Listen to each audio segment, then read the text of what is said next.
Have you ever wondered what are the best herbs that you should be cooking with every single day to prevent illness or to overcome? Today, it's all about herbs.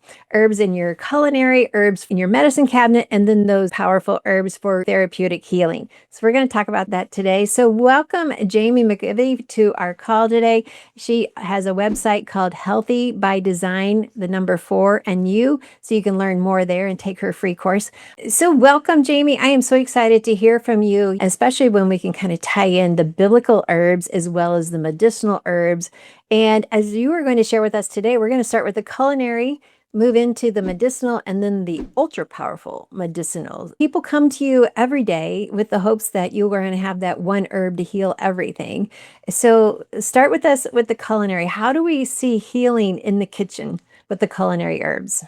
I love that you asked that question because the women who usually come to me have digestive or hormonal issues, really like chronic fatigue, those type of things. And they want to come in and they're just tired, right? They've tried a ton of things and they're like, I don't even know what to do anymore. And so when we first start talking about this, we start with digestion because it really is hard for your body to utilize things if it can't even break it down. I specialize with women who've lost their gallbladders because that's a huge digestive issue and that leads to hormonal issues and weight imbalance. And so when women are coming, we start with the culinary herbs in our food. So we have energetics of herbs. So we have herbs that are very heating, herbs that are cooling. So more of your heating herbs are going to be like your garlic and your onions, and they kind of heat things up. Cayenne, cinnamon is more heating. So if you're having like slow digestion and it feels like a brick in your stomach or you have gas and bloating, sometimes taking things like cumin, coriander, and fennel together, even in a tea, will help to reduce gas and bloating, but also fire up that digestion. However, let's say someone is struggling with inflammatory bowels and a heartburn, the last thing you're going to want to give them is cayenne and a lot of raw garlic. That's going to cause this issue. So when people come to me and they're like, what's the one thing I could do? My first question is, well, we got to find out what we're trying to fix. Are we trying to heat up? Are we trying to cool down? Are we trying to speed up? Or are we trying to slow down? And we can do these things easily in our kitchen. Yeah, that is so good. And I know a lot of people are going to be very interested to know a lot more about what you just shared. When someone hears, oh, if I add these three that you just shared, then I'm going to add them breakfast, lunch, dinner, it's going to be massive amounts. So what do you say about that? How to add herbs into your culinary just to start the healing effect? I usually love to start with what you're already eating. If you're doing a soup, let's see if we can add some extra herbs in there that are heating or cooling. So, for example, if someone is having chili is kind of heating. So, it's nice you can add some extra spices in there and get it to digest a little bit more. Like if you're cooking beans for the chili, then you want to cook them really good and you want to cook them with bay leaves and onions and garlic to bring that up. But let's say your hubby is like, oh, that gives me heartburn. So you might want to hold off a little bit on his portion, but put cilantro on his and some cooling things that will go on his. Mostly cilantro is really cooling. And that will help balance out. So we don't have to even do different meals for different people. We have to just have options available. My hubby has faster and hotter digestion. So I would do something more like having him have a really good sour cream because that's cold, it's damp, it's heavy, right? So it's going to slow down that digestion with a whole bunch of cilantro leaves. And that would help his chili, where I might add some chili flakes to mine because without my gallbladder, I have to speed up my digestion. I have to make sure that I'm creating enough bile and movement. So many people have had their gallbladder removed. Yeah. It's actually very disappointing. So disappointing, like, it's something in the neighborhood of 1.2 million in the United States alone every year, and, Mhm. like, 80% of those are women, And what they do is all they've done is they've taken out your pain sensor, if they've done that. It doesn't even work for women.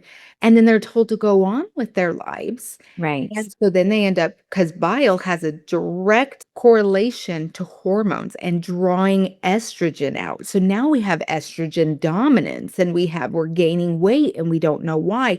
We're not thinking clearly, all of these things. And we're maybe still constipated or still have diarrhea, still gas and bloating. And it's so frustrating because all they did was take out a much needed organ. And I help about 50% of my clientele does not have a gallbladder, and the other 50 are trying to save theirs because it's a liver issue and we need to help heal the liver. So, Yeah. So good. All right. Just before we move on, there's going to be a lot of people mad if I don't ask this question because you just brought it up and made it a point of conversation is the gallbladder. So if they have had theirs removed, what are their favorite herbs? there's a protocol. I actually did this paper in college because it was so important to me. But some of the herbs that I would incorporate, burdock, dandelion, and milk thistle are Mm. just amazing. So having a cup between meals, like starting out with 3 cups of a little bit light a day is, or even one a day, and see how your body starts to feel. If you're starting to get your energy back, there's other therapies that we do also to really kick that liver, because it's usually a congested liver that causes the gallbladder. So it's kind of like having a best friend who's always getting you in trouble. Yeah. And that's what it is. It's like, so we get rid of the gallbladder and the liver's still like, haha, I'm still not working well. And even things like acne gets cleared up because when the liver's not going slow, when it's congested, the skin is trying to get toxins out too. And so once we address the digestion and especially like liver toxicity, those things start to clear up right away. And there's foods that do that. And that's my favorite. I love beans for liver health and hormone health. All right, so that's the culinary. So that's the easy side. Most people are used to all of those words. They're common. They may Mhm. not, obviously have milk thistle or dandelion in their cupboards, but they will by at the end of the day. So, all right, so take us to the top medicinal herbs that people can start relating to and using. Okay, so some of the top medicinal are going to be things that you're using more therapeutically.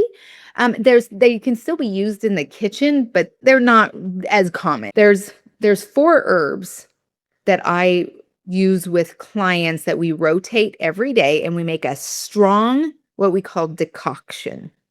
And that's when we take an ounce of the herb in a quart jar and we fill it with boiling water, cap it, and we leave it overnight. So it's a strong herbal tea.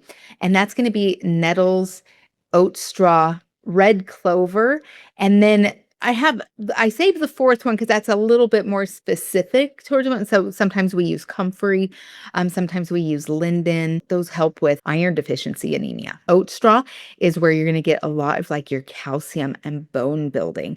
And red clover is where we're going to start clearing the blood. And then comfrey is where we start building tissue. So we do these one a day throughout the week, and we just keep rotating. So we're getting these beautifully delicious, strong herbal medicines. If you think about taking a pound of matter and distilling it and taking its volatile oils, and people are using them willy-nilly, right? When they are a very powerful medicine. So understanding the energetics of them and understanding why you're using, how to use them, how to safely use them is going to also be paramount. So I'm not against essential oils. In fact, I use essential oils. I'm a licensed massage therapist, but I'm very educated on how to use them. And I think a lot of people are just, oh, here's some lavender. Let's spray it everywhere, put it all over our Right. bodies. Da, da, da.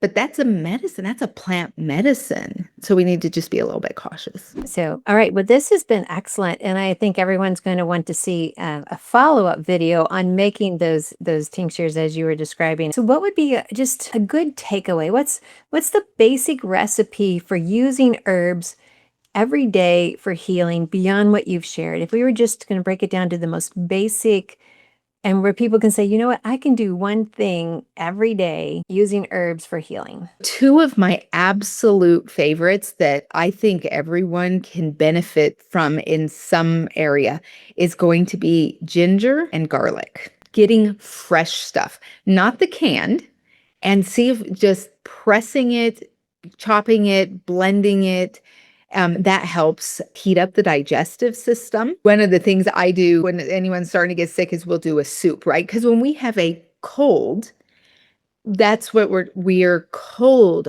Things are moving slow. Circulation is low. We're like we need to be heated up. And so that's where the ginger and garlic come in. But on the other hand, if you're using ginger and using fresh ginger, it's not as heating as dry ginger. So these are the two that I think you can fit into or ginger sweet and savory, and then garlic in the savory, and just try to get fresh. Those are my two herbs that I always have fresh and always in my kitchen. And everyone can get those very simply at the grocery store, just making sure you know where they're coming from. So when you're buying the produce section, make sure you can see the country of origin. If you don't see the Mhm. country of origin, don't buy it. So, Yes. Yes, because it can go wrong it that way. can. And It that's what can. and these are because we're using these as such valuable, delicious additions, it's worth the extra little bit of money to make sure you're getting a really good quality. Right. Like a lot of people with herbs, they're just going and buying the dollar ones, like say basil. But when it's sprayed and it had with toxin and then it's irradiated, it's dead. It's Right. dead. So I would rather just make one quick stop by, find out who your herbalists are and your gardeners in your area. And, it's not very expensive. Find out how to grow them in your yard. Mhm. I have a big old plants of rosemary and sage and thyme and lemon balm. And I live in the desert, so those are the hardy ones. So if you don't live in the desert, you can even grow more. Yeah, when basil gets Yeah. going, it controls and takes over. So, I was taking this herbal class and I was here and I kept looking at, they kept calling it Gokshura, and that it helped with so many things, calming the nervous system. It helped with pain reduction. It was this amazing thing. They kept saying Gokshura, Gokshura. And so I looked it up in my herbal book as we were told to do. And I'm like, that plant looks really familiar. And I was like, no. And I went out and in my garden, it's a goat head. I never knew how amazingly medicinal goat heads are. And so it's like the Lord is literally surrounding us with like one of the most nutritious plants in the world is dandelion. We can use the head, we can use the stem, we can use the leaf, we can use the root, and we're out here spraying them and killing them. yes, I know. Plantain.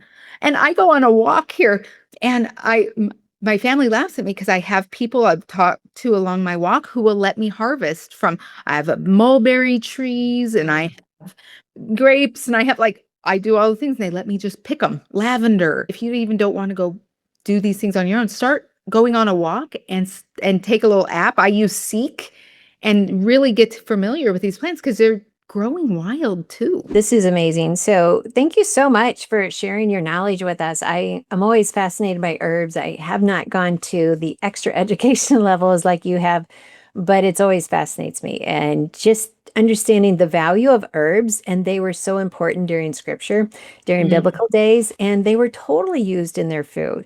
People think, oh, they just ate boring bread and beans. No, they had herbs. And I Yeah. even believe beyond the coriander, which is what the manna tasted like, I believe there were herbs in the wilderness. Oh, 100%. Yeah. And I could just see the women in front of their tent, just like, oh, what herbs did you use today in your manna? Oh, I used this. Have you tried this herb yet? I could just see all these women getting together. It's like, oh, yours tastes really good. Yeah, but you better eat it now because it won't last until tomorrow. So, Yeah. so it's like, oh, I've got to try that. Where'd you get that plant? Oh, it's over behind that other rock behind that, it's like, that's just how we are. And so I could so see that happening in the wilderness. They may have been there 40 years, but they figured out every herb in that wilderness because Absolutely. even as you're living now in Utah, and there is a lot of quote desert as we describe it, but it's not a desert in truth because there's so much that's really living there. You just look differently for it. So Yeah. Yeah. And even things look differently. Like in Iowa, when you're looking at a plantain leaf, it's nice and fat.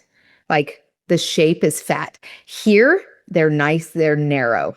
And so Interesting. they're the same plant, but they look a little bit different. So as we get to know these plants and that you can use plantain on, it's great for skin and cooling rashes. You can use it as an herbal tea. It helps with digestion.